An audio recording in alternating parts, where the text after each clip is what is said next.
Uno se acostumbra al silencio. Después de que mi Estela partió, el silencio se convirtió en mi compañero más constante. Yo vivía en la casa que construimos juntos, la casa que vio nacer y crecer a nuestro único hijo, Marcos. Pero, en la práctica, me sentía más como un conserje que como el dueño. Un conserje de los recuerdos que ahí habitaban. Legalmente la casa ya no era mía. En un gesto de amor, o quizás de tonta confianza, la puse a nombre de Marcos hace 5 años, justo después de la muerte de Estela. Para que tengas tu seguridad, mijo. Un cimiento, le dije el día que firmamos los papeles.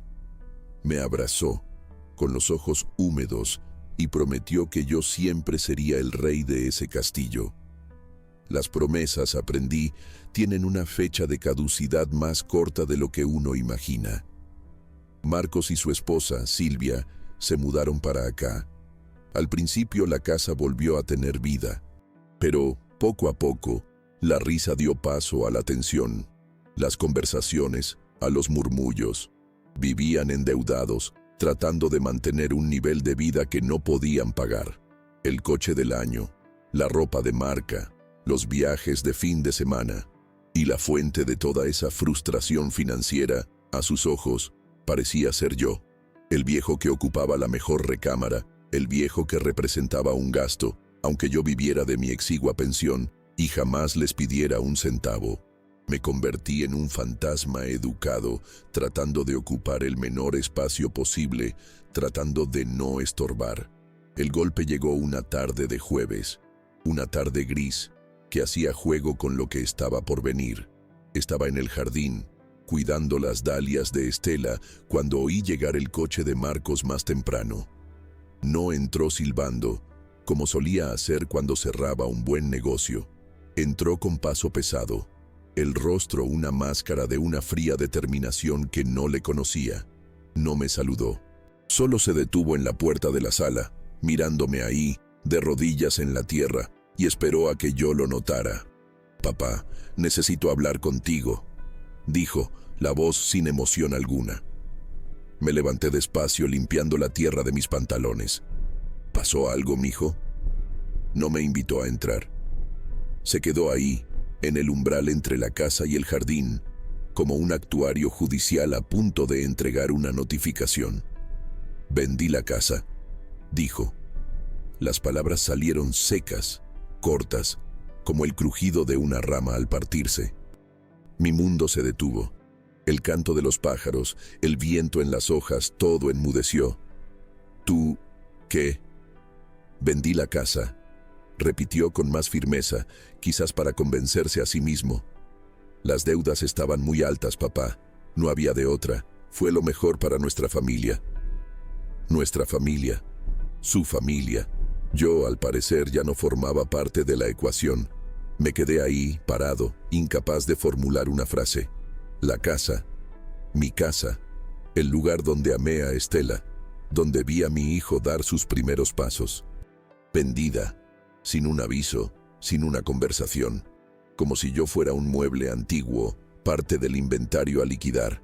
«Tienes una semana para salir», continuó, y cada palabra era un clavo siendo martillado en mi ataúd. Y entonces asestó el golpe final, quizás por la prisa, quizás por el desprecio que finalmente podía liberar. Cambió al español, una lengua que apenas hablaba, pero que, en ese momento, sonó como el chasquido de un látigo, extranjero y brutal. «Lárgate, viejo». En ese instante, el dolor fue tan físico que me encorvé, apoyando las manos en las rodillas, tratando de recuperar el aliento que me había robado. No me ayudó. Solo se quedó ahí, mirándome desde arriba, el juez y el verdugo de mi vida. No lloré.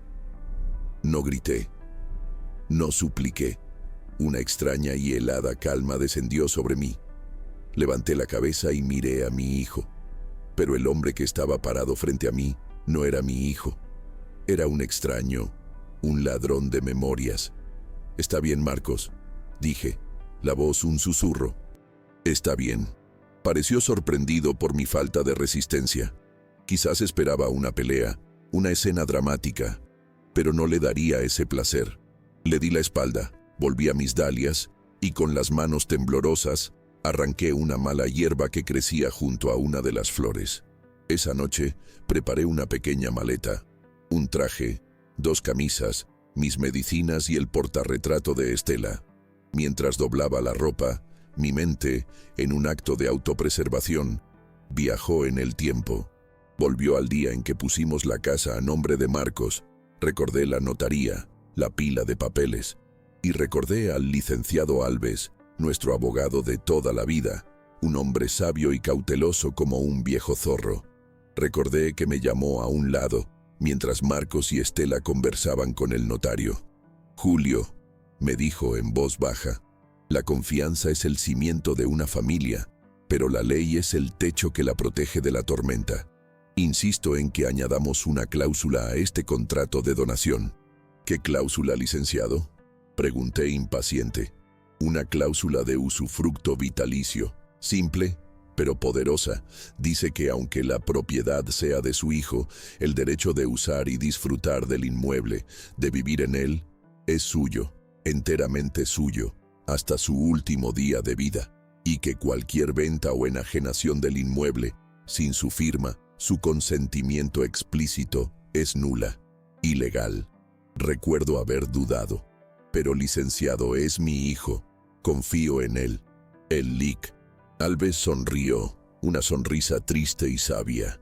«Y espero que usted nunca, jamás, necesite acordarse de este papel, Julio. Pero considérelo un seguro contra las tormentas que no podemos prever», había afirmado. Y después, con el dolor del luto por Estela y el ajetreo de la vida, lo había olvidado. Completamente olvidado.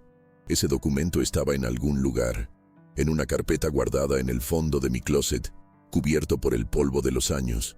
Ese pedazo de papel, mi techo, mi protección contra la tormenta que acababa de desplomarse sobre mi cabeza. Cerré la maleta. Miré la casa sumida en el silencio. Marcos y Silvia habían salido a celebrar, probablemente. Estaba solo. Pero por primera vez desde que oí esas crueles palabras, no me sentía indefenso. Me sentía armado. Un hijo que expulsa a su propio padre de la casa que él mismo le dio. ¿Existe dolor más grande? Quédate conmigo en esta historia y dime qué harías en mi lugar. Y cuéntame también desde qué ciudad sientes mi indignación, porque esta noche lo único que me reconforta es la certeza de que la justicia, aunque tardía, está en camino. A la mañana siguiente me desperté antes que el sol. La casa estaba sumida en ese silencio pesado que precede al amanecer. Por un instante, la rutina de 50 años casi me engaña. Pensé en bajar, en preparar el café, en esperar a que el olor del pan en el tostador llenara las habitaciones. Pero el recuerdo de las palabras de Marcos, «Lárgate, viejo», cayó sobre mí como una losa de piedra, aplastando cualquier vestigio de normalidad. Ya no era el patriarca de esa casa, era un intruso con fecha de caducidad. Me levanté sin hacer ruido, no por miedo a despertarlos, sino por una necesidad súbita de moverme como un fantasma, de no dejar más rastros de mi presencia en el lugar que ya consideraban suyo. Di un último paseo por la casa. Fue una despedida silenciosa. Toqué el pasamanos de la escalera, pulido por décadas del roce de mi mano y la de Estela. Me detuve frente a la marca en la pared de la cocina, casi borrada, donde medíamos la altura de Marcos cada cumpleaños, una regla de amor y de tiempo. Fui a la sala y miré el sillón vacío de Estela, imaginándola ahí, sonriéndome, quizás con esa tristeza sabia en la mirada, como diciendo, «Te lo advertí, mi viejo, te lo advertí». Regresé a mi cuarto. Sobre el buró dejé mi llave, la llave que abrió esa puerta durante medio siglo. Fue un gesto de renuncia, pero también de demarcación. No estaba siendo expulsado. Me estaba retirando para poder, después, regresar. Tomé mi pequeña maleta y, antes de que la primera luz de la mañana tocara la ventana, salí por la puerta de atrás. La cerré tras de mí, el suave clic de la cerradura sonando como el punto final de un capítulo de mi vida. En la calle desierta, El aire frío de la madrugada me golpeó el rostro. Por un momento, no supe a dónde ir. Un hombre de 82 años, con una maleta en la mano, un refugiado de su propia historia. Llamé a un taxi y le pedí que me llevara a un hotel en el centro. Un lugar cualquiera, anónimo, donde pudiera esconderme del mundo y, principalmente, de mi propio dolor. La habitación del hotel era limpia, impersonal y terriblemente solitaria. Tenía una cama individual, una televisión que no encendí y una ventana que daba a una maraña de cables y paredes de otros edificios. Me senté al borde de la cama y el peso de lo que había sucedido finalmente se derrumbó sobre mí. La adrenalina de la calma gélida de la noche anterior se disipó, dando paso a un dolor sordo, una herida profunda. Mi hijo no solo me quería fuera de la casa, me quería fuera de su vida. El "lárgate, viejo" no era una orden de desalojo, era un decreto de abandono. En esa soledad de 4 paredes, los recuerdos se convirtieron en mis únicos compañeros, y eran crueles. Recordé el día en que le entregué la casa a Marcos. No fue un acto frío, burocrático. Hicimos una comida de domingo. La casa estaba llena. Llamé a mi hijo a mi lado, le entregué la carpeta con la escritura ya a su nombre y le dije, con la voz entrecortada, para que todos oyeran: «Mijo, un hombre necesita un cimiento, y esta casa fue el mío y el de tu madre. Construimos cada pared con amor, pensando en ti. Ahora es tuya, es tu seguridad. Es la certeza de que, sin importar lo que pase en el mundo allá afuera, siempre tendrás un puerto seguro al que volver. Cuídala bien, y ella cuidará de ti y de tu familia». Me abrazó, lloró, me llamó el mejor padre del mundo, y yo, en mi fe ciega, le creí. Ahora, sus palabras resonaban en la habitación del hotel como una broma de mal gusto. El puerto seguro que le di lo convirtió en un barco pirata para lanzarme al mar. El recuerdo de otra ocasión me vino aún más amargo. Marcos, con 20 y pocos años, se había metido en una deuda de juego. Una deuda fea, con gente peligrosa. Llegó a casa, desesperado, con miedo. Estela y yo pasamos la noche en vela. Al día siguiente, sin que él lo supiera, fui a la cochera y miré mi coche antiguo. Un Dodge Dart de 1978, impecable, que había restaurado con mis propias manos. Era mi orgullo, mi pasatiempo. Era el coche en el que llevé a Estela a nuestra primera cita, en el que recogí a Marcos de la maternidad. Lo vendí por una fracción de lo que valía para pagar su deuda y comprar su silencio, su paz. Cuando le entregué el dinero me preguntó por el coche. Ah, ya estaba viejo, mijo. Dando muchos problemas, decidí venderlo. Mentí. El dinero se recupera, la paz de un hijo no. Y ahora por deudas de nuevo, no vendía un coche viejo. Vendía el alma de nuestra familia. Cansado de remover el pasado, abrí mi maleta. Ahí dentro, junto con la ropa, estaba la carpeta de piel donde guardaba mis documentos más importantes. Y en medio de ellos, el papel que había olvidado. La copia del contrato de usufructo. Mis ojos cansados recorrieron las cláusulas y la voz del Lic. Alves, mi viejo abogado, parecía susurrarme desde el pasado. La escena en su despacho volvió a mi mente con una claridad impresionante. Yo, más joven, más ingenuo. El Lic, Alves, con sus lentes en la punta de la nariz, mirándome con una seriedad paternal. Julio, entiendo su gesto. Es noble, pero la nobleza, en el mundo de los negocios y las leyes, necesita protección, dijo, empujando el papel hacia mí. Pero, licenciado, es mi hijo, es Marcos, confío en él con los ojos cerrados. Argumenté. Se quitó los lentes, los limpió lentamente con un pañuelo. Amigo mío, firmamos contratos con extraños para protegernos de lo que no conocemos.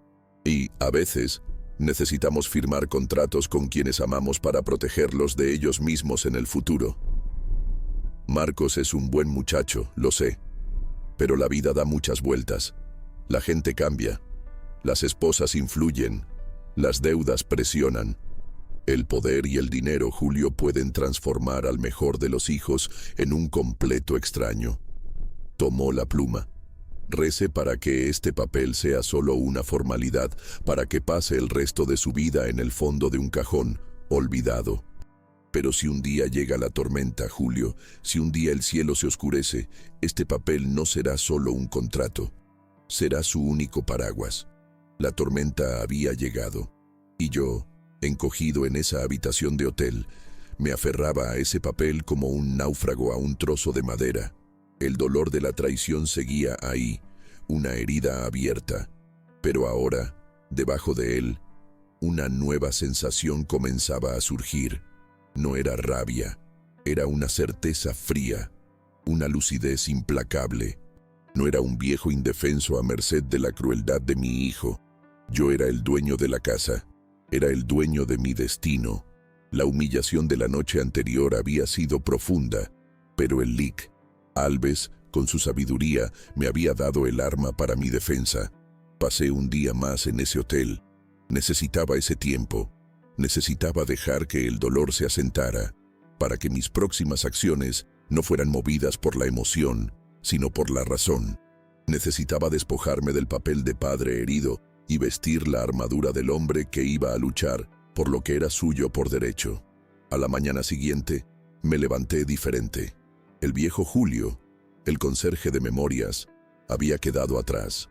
Me senté en la pequeña mesa del café del hotel, pedí un café negro, fuerte, y abrí mi vieja agenda de teléfonos.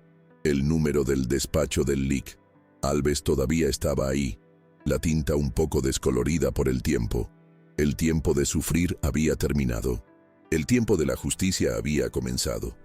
La segunda mañana en el hotel fue diferente. La niebla del dolor y el shock se había disipado, dando paso a una claridad fría y afilada. Yo no era una víctima del destino. Era un hombre que, años atrás, había comprado sabiamente un paraguas y ahora era el momento de abrirlo en medio de la tormenta. Me senté en la mesita del café del hotel, el zumbido de la ciudad afuera contrastando con la calma que se instalaba en mi pecho. Pedí un café negro, fuerte. Abrí mi vieja agenda de piel, el papel amarillento y suave por el tiempo, y pasé el dedo por las páginas hasta encontrar lo que buscaba. Lic Alves, abogados. El número estaba ahí, una reliquia de un tiempo en que la confianza aún era la regla, y no la excepción. Marqué los números con el dedo tembloroso, no de miedo, sino de una solemne anticipación. Una voz joven y profesional contestó del otro lado. Despacho de abogados Alves a Matías. Buenos días. Buenos días, mija, dije. Quisiera hablar con el licenciado Alves, por favor. Mi nombre es Julio. Fui su cliente hace muchos años. Hubo una pausa. Señor Julio, un momento. El licenciado Alves se jubiló hace 3 años, pero su socio, el licenciado Matías, quien asumió el despacho, está disponible. Él tiene acceso a todos los archivos antiguos del Lic Alves. ¿Le gustaría hablar con él? Matías. Recordé vagamente a un joven abogado, siempre de traje bien cortado, que acompañaba al Lic Alves en las reuniones. Era él. Sí, por favor, me gustaría. Me pusieron en espera. Pocos segundos después, una nueva voz, más enérgica e incisiva, sonó en la línea. Señor Julio, habla Ricardo Matías. Es un placer hablar con usted. Mi antecesor, el Lic Alves, siempre mencionó su caso como uno de sus mayores ejemplos de prudencia jurídica preventiva. Dígame, ¿en qué puedo servirle? Prudencia jurídica. El viejo Alves era un poeta. Licenciado Matías, comencé, la voz firme. La tormenta para la cual el Lic Alves me preparó finalmente ha llegado, y necesito abrir mi paraguas. Durante la siguiente hora, le relaté todo al abogado. La donación de la casa, la muerte de Estela, la mudanza de mi hijo, la venta secreta, la orden de desalojo, el lárgate viejo. Conté la historia sin emoción, como un general relatando los movimientos del enemigo. Del otro lado de la línea, el silencio del Lic. Matías era denso, cargado. Cuando terminé, Habló, y su voz no contenía lástima, sino una furia profesional, contenida y afilada. Don Julio, lo que su hijo hizo no es solo una inmoralidad familiar, es un fraude, un acto ilícito de consecuencias gravísimas. La venta que realizó es nula de pleno derecho. Vendió lo que no podía ser vendido. Y usted, mi estimado, no es un inquilino, es el usufructuario vitalicio. Usted es la máxima autoridad en ese inmueble hasta su último suspiro. Lo sé, licenciado. Y por eso le he llamado, respondí. Excelente. Don Julio, le pido que venga a mi despacho hoy mismo. A las 2 de la tarde, ¿le parece bien? Necesitamos trazar la estrategia. Esto no será una pelea, será una ejecución. A las 2 de la tarde, yo estaba ahí. El despacho ya no era el lugar antiguo y abarrotado de libros del Lic. Alves. Era un ambiente moderno, de cristal y acero, con vistas al corazón financiero de la ciudad. Un lugar de poder. Y yo, con mi traje sencillo y mis zapatos gastados, entré ahí no como un viejo desamparado, sino como el dueño de ese poder. El Lic. Matías me recibió personalmente. Ya había recuperado mi archivo, la carpeta original con la elegante caligrafía del Lic. Alves en la etiqueta estaba sobre su mesa de cristal. Don Julio, dijo, sirviéndome un vaso de agua. Leí y releí su contrato. Es una obra maestra. La cláusula de usufructo está blindada. Su hijo cometió un error catastrófico, movido por una arrogancia que ahora se volverá en su contra. Nuestro plan de acción será rápido, metódico e implacable. Se sentó, abrió un bloc de notas y comenzó a delinear la estrategia. Y cada palabra que decía era música para mis oídos. Paso número 1. La nulidad de la venta. Hoy mismo enviaremos una notificación extrajudicial a la notaría pública donde se registró la venta. El documento informará sobre la cláusula de usufructo preexistente y la consecuente nulidad del acto de compraventa. Esto congelará de inmediato la transferencia de la propiedad en el registro público e iniciará el proceso legal de anulación formal. Para todos los efectos, la venta dejará de existir. Hizo una pausa, mirándome. Asentí. Paso número 2. La notificación al comprador. Mañana por la mañana, un actuario judicial privado entregará una notificación personal al comprador. El documento, redactado en términos muy claros, le informará que ha sido víctima de un fraude. Le explicaremos que el contrato que firmó es nulo, pues el vendedor no tenía el derecho de enajenar el bien. Y lo más importante, lo aconsejaremos a buscar reparación legal inmediata en contra de su hijo, el vendedor fraudulento, por pérdidas, daños y eventuales perjuicios financieros. Está poniendo al comprador en contra de mi hijo. Observé. Exactamente, dijo el Lic. Matías con una fina sonrisa. Su hijo creó una guerra en 2 frentes. Dejemos que él luche en uno, mientras nosotros ganamos el otro sin esfuerzo. Paso número 3. La notificación a Marcos. Esta será la más importante. También mañana su hijo recibirá su propia notificación judicial. En ella le informaremos que la venta es ilegal y nula, que está en violación directa del contrato de donación y usufructo que él mismo firmó, que no posee ni nunca poseyó el derecho de expulsarlo de su residencia, y que, como resultado directo de sus acciones fraudulentas, ahora enfrenta una demanda civil carísima por parte del comprador. Mencionaremos, sutilmente, que el fraude inmobiliario también puede tener consecuencias en la esfera penal. Escuchaba, fascinado. La ley, que siempre me pareció tan lejana y complicada, ahora era un ejército marchando bajo mi mando. Y el paso final, don Julio, dijo el abogado inclinándose hacia adelante. Su regreso.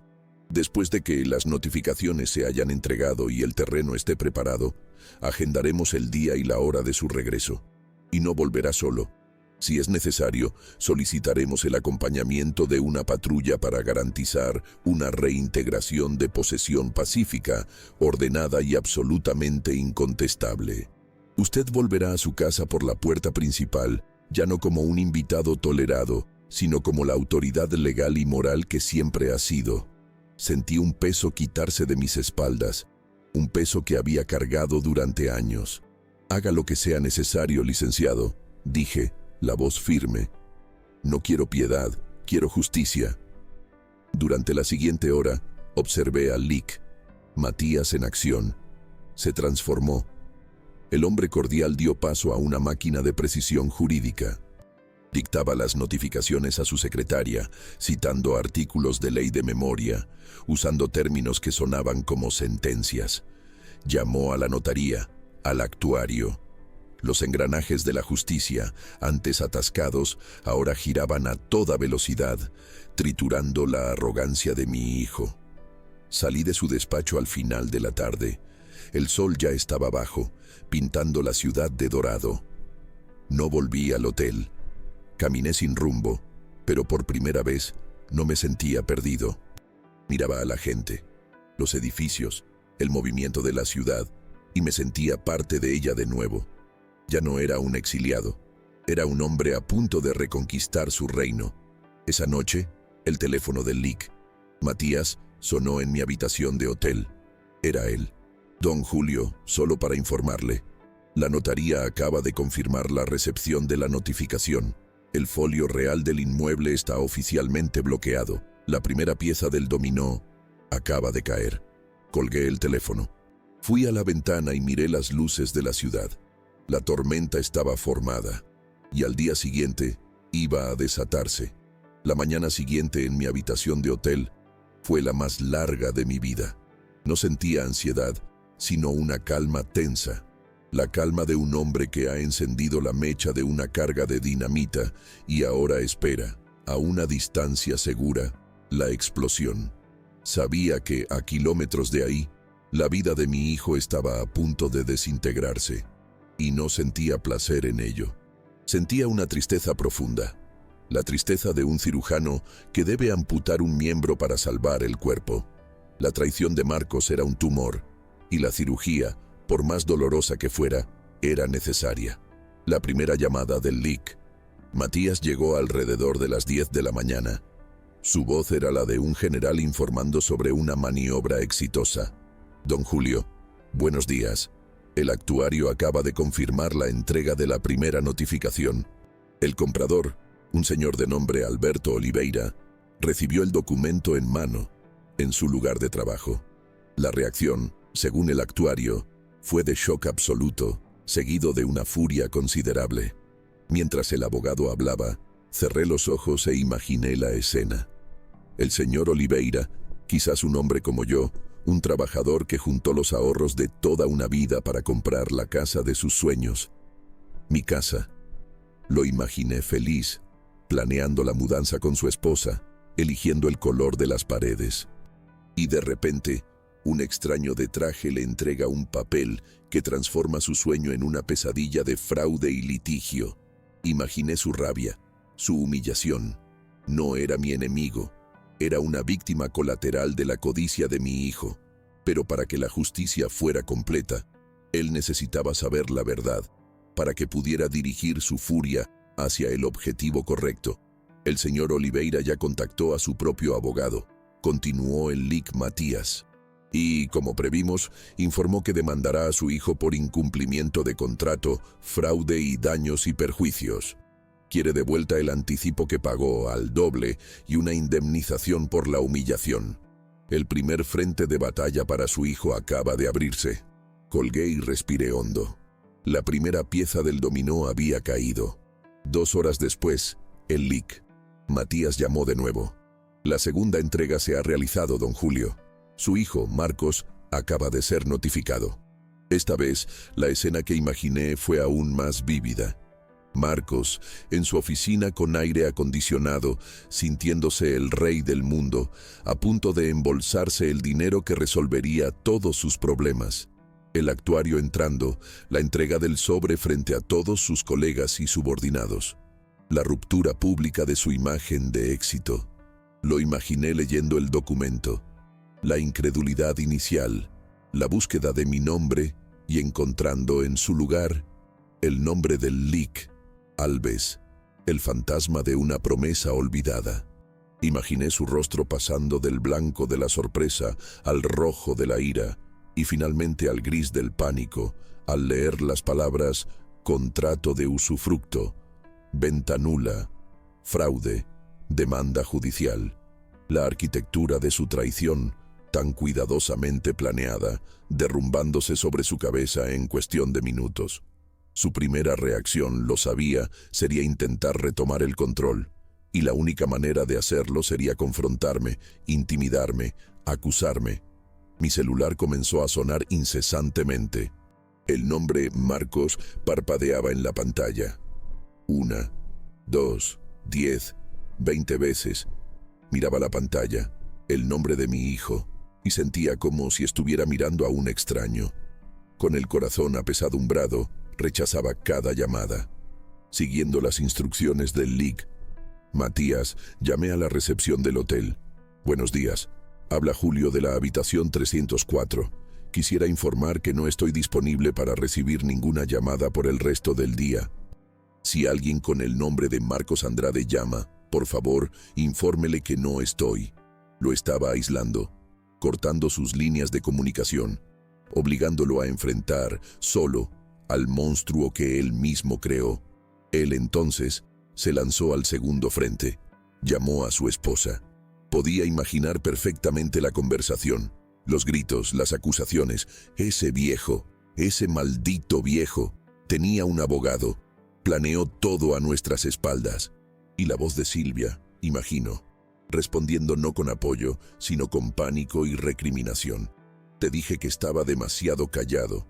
Tú dijiste que todo estaba bajo control, que era un viejo senil. ¿Y ahora qué, Marcos? ¿Estamos en la calle? ¿Y encima demandados? El nosotros de ellos tan fuerte a la hora de planear el robo, deshaciéndose en el tú de la culpa. La tercera y cuarta olas de mi ofensiva legal fueron simultáneas. El Lic, Matías metódico, había notificado también a la inmobiliaria y a la notaría.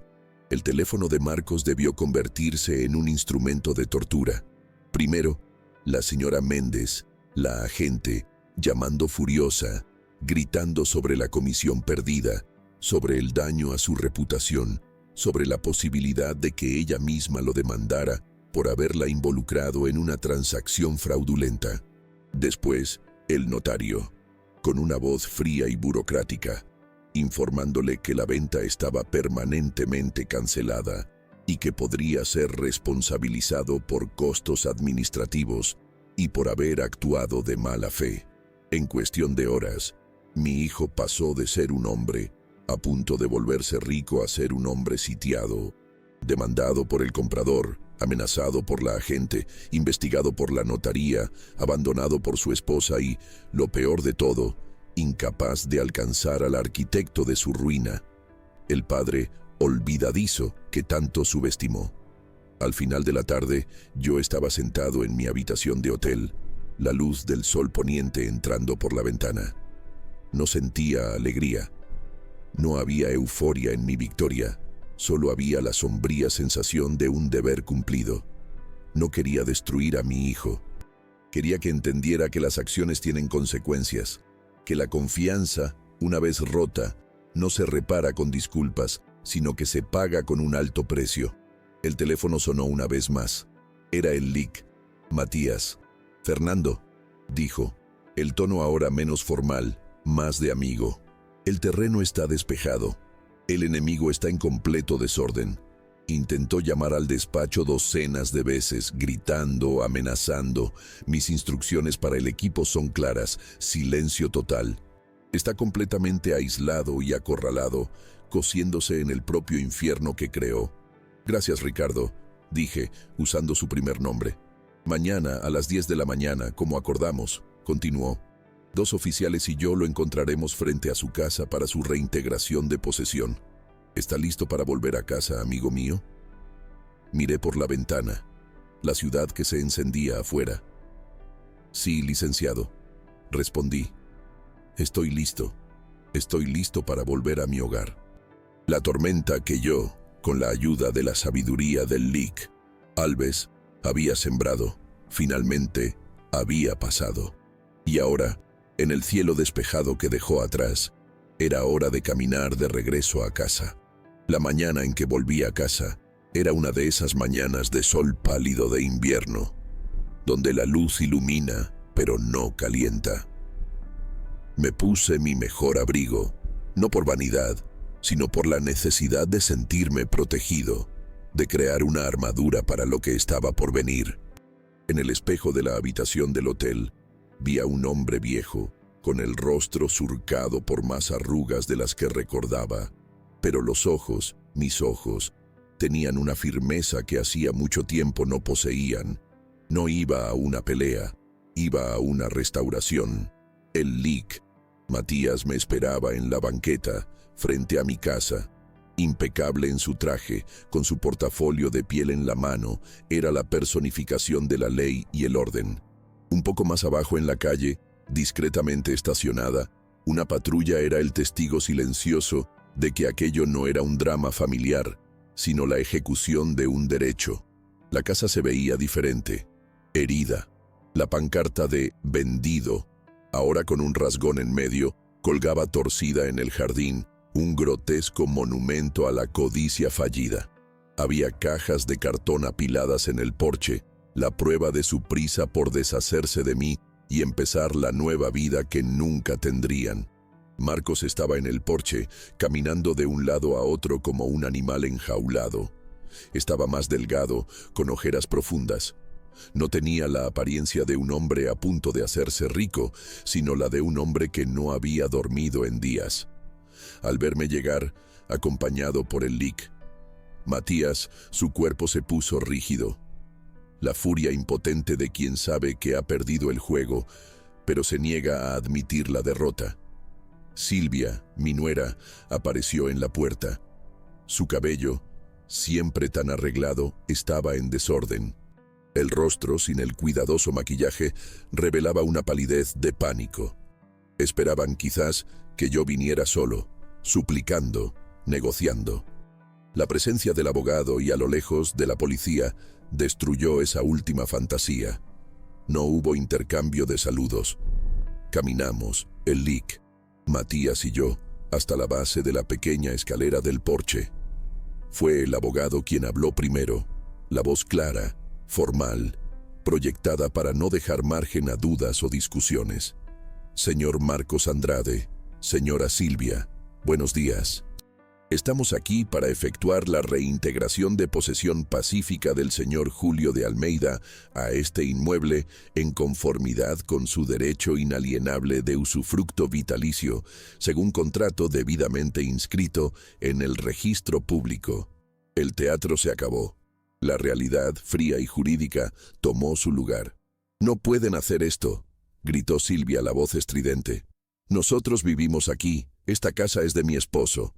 El Lic, Matías, ni siquiera la miró. Siguió dirigiéndose a Marcos, como si ella fuera solo un ruido de fondo. «Señor Marcos, permítame corregirla.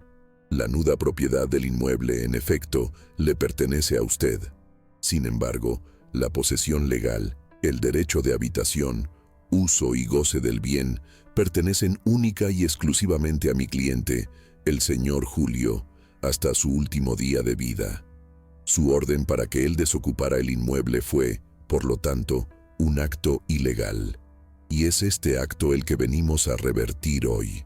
«Eso es un absurdo», replicó Marcos encontrando finalmente la voz. «Él me dio la casa, estuvo de acuerdo en irse». «¿Estuvo de acuerdo?» El Lic. Matías enarcó una ceja.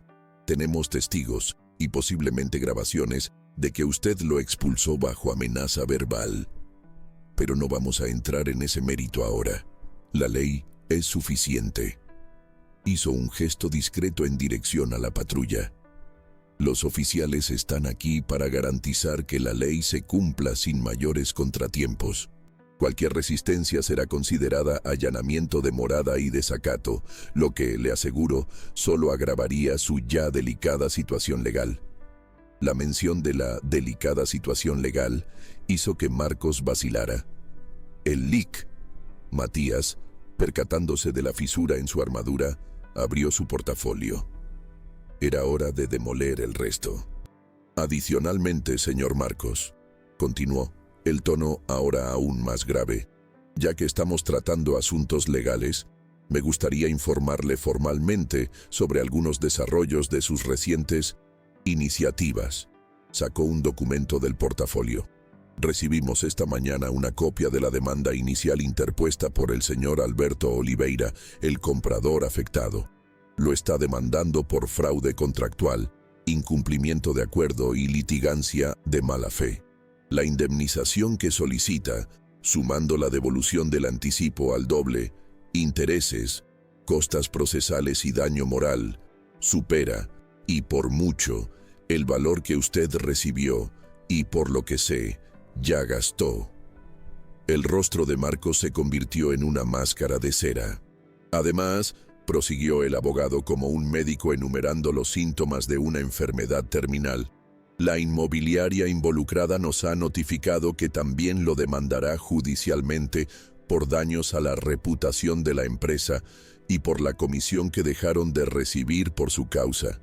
Y la notaría, a su vez, ha iniciado un procedimiento administrativo para investigar su conducta. Hizo una pausa, guardando lo mejor para el final. Y lo más preocupante para usted es que el abogado del señor Oliveira, en conversación con este despacho, informó que ha presentado una denuncia ante el Ministerio Público. Están evaluando la posibilidad de abrir una investigación penal por el delito de fraude. Vender lo que no se puede vender, mi estimado señor, suele tener ese tipo de consecuencias. El abogado cerró el portafolio con un clic suave y fatal. En resumen, señor Marcos, usted no solo fracasó en vender la casa, logró por sí solo destruir su reputación, contraer una deuda que probablemente lo llevará a la bancarrota y ponerse en la mira de la justicia penal. Todo porque usted, como podríamos decirlo, se olvidó de leer los detalles del contrato que firmó con su padre hace años. La palabra olvidó, dicha con esa fina ironía, fue el golpe de gracia. Era el eco de la forma en que me trataban, ahora devuelto como un arma. Marcos se quedó ahí, en silencio, el cuerpo encorvado, roto. La arrogancia, la ira, todo se había desvanecido, dejando atrás solo el cascarón vacío de un hombre que había apostado todo a la carta equivocada y había perdido. Hasta ese momento, yo había permanecido en silencio, un paso detrás de mi abogado, dejando que la ley hablara por mí. Pero ahora era mi turno. Caminé lentamente, subí los 2 escalones del porche y me detuve frente a mi hijo. No podía mirarme a la cara. Miraba al suelo, a sus zapatos, a cualquier lugar que no fuera mi rostro. No sentía odio. Sentía una tristeza vasta, oceánica. Te di esta casa por amor, Marcos. Dije, la voz baja pero cada palabra pesando 1 tonelada. Te di un cimiento para que construyeras tu vida, y tú intentaste venderme junto con los ladrillos, por dinero, para arrojarme a un rincón cualquiera y esperar a que desapareciera. Levanté su barbilla con la punta de los dedos, obligándolo a mirarme. Vi las lágrimas en sus ojos, pero no eran lágrimas de arrepentimiento. Eran lágrimas de autocompasión. Espero desde el fondo de mi corazón que esta lección te sirva de algo. Que un día entiendas que el valor de un padre no está en la escritura de un inmueble, sino en los recuerdos que construyó dentro de él. Solté su rostro, sin esperar una respuesta que sabía que no vendría o que no sería sincera. Pasé junto a él. Pasé junto a Silvia, que ahora lloraba silenciosamente, encogida junto a la puerta. Crucé el umbral de mi casa. El aire adentro era el mismo, el olor de los muebles antiguos, el perfume débil de las dalias llegando desde el jardín. Pero yo era otro. Ya no era el fantasma que pedía permiso para existir. Me detuve en medio de la sala y miré a mi alrededor. El LIC. Matías entró justo detrás de mí. Bienvenido de vuelta a su hogar, don Julio. Asentí, un nudo en la garganta. Gracias, licenciado, por todo. Él caminó hacia la puerta y, Antes de cerrarla, miró a las dos figuras desoladas que permanecían en el porche, rodeadas por sus cajas, los náufragos de su propia codicia. La puerta se cerró con un clic pesado y definitivo. Ellos estaban afuera, y yo, finalmente, estaba en casa. En los días que siguieron a mi reconquista, la casa parecía respirar aliviada junto conmigo.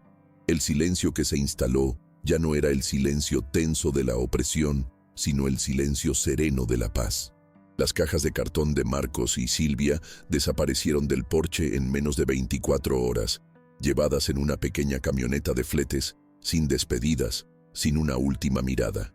Se fueron como fantasmas, dejando atrás solo el vacío de su ausencia y el eco amargo de sus elecciones. Mi primera acción como el restablecido amo de mi casa no fue de celebración, sino de purificación. Abrí cada ventana, cada puerta, dejando que el viento de la mañana barriera la energía estancada de la mentira y la falta de respeto. Caminé por cada habitación, tocando los muebles, realineando los cuadros, como si reafirmara mi dominio sobre cada centímetro de ese espacio.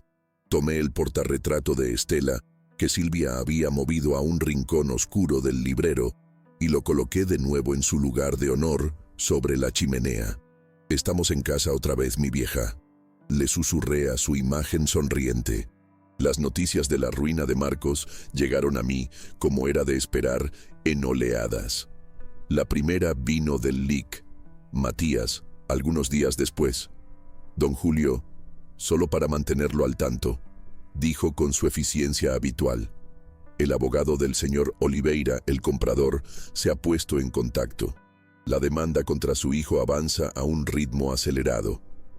Con las pruebas que tenemos, la condena por fraude es prácticamente segura. Los bienes de su hijo, incluyendo el coche y sus cuentas bancarias, han sido embargados por el juzgado para garantizar el futuro pago de la indemnización. Financieramente está aniquilado». Escuché en silencio. No había placer en mis venas, solo un profundo cansancio. La segunda ola vino de mi hermana, quien me llamó, la voz dividida entre la preocupación y el chisme. «Julio, no vas a creer. Silvia lo dejó. Hizo un escándalo. Dijo que no se hundiría con él. Parece que su matrimonio era una sociedad, y cuando la empresa quebró, la socia mayoritaria se retiró. Marcos está viviendo en un cuartito rentado en el centro, y dicen que también perdió el trabajo. La historia de la venta de la casa se extendió. Nadie quiere un gerente que engaña a su propio padre. Su destrucción había sido completa. Había perdido la casa, la esposa, el empleo, la reputación. Todo en una semana. Todo por una firma, una mentira, una codicia que lo cegó ante la trampa que él mismo armó. Muchos podrían pensar que pasaría mis días saboreando esta victoria, pero la verdad es que su ruina me era indiferente. Mi enfoque ya no estaba en el pasado, ni en la venganza. Estaba en reconstruir mi propia vida, bajo mis propios términos. Lo primero que hice fue reconocer mis propias limitaciones. Tenía 82 años. La casa era grande. Contraté a una señora, doña Lucía, una viuda de buen corazón recomendada por una vecina, para que me ayudara con la limpieza y la cocina 3 veces por semana. Fue un acto de independencia. Ya no necesitaba la falsa ayuda de mi nuera. Podía pagar por mi propio cuidado tratando a quien trabajaba para mí con el respeto y la dignidad que ellos nunca me dieron.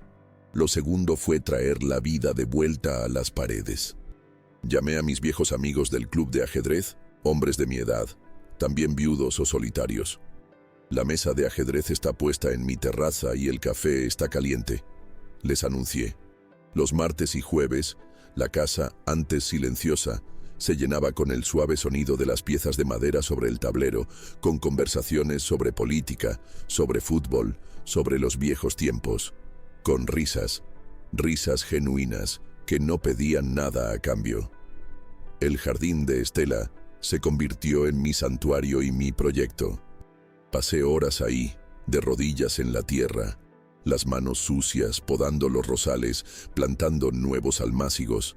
El jardín, que había sido testigo de mi humillación, ahora era el escenario de mi renacimiento.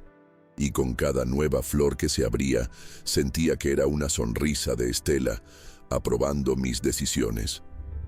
Unos 3 meses después de mi regreso, sonó el timbre.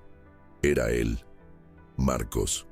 Estaba irreconocible, más delgado, el rostro abatido, la ropa sencilla, gastada. Ya no quedaba rastro del ejecutivo arrogante. Solo había un hombre roto. No lo invité a pasar.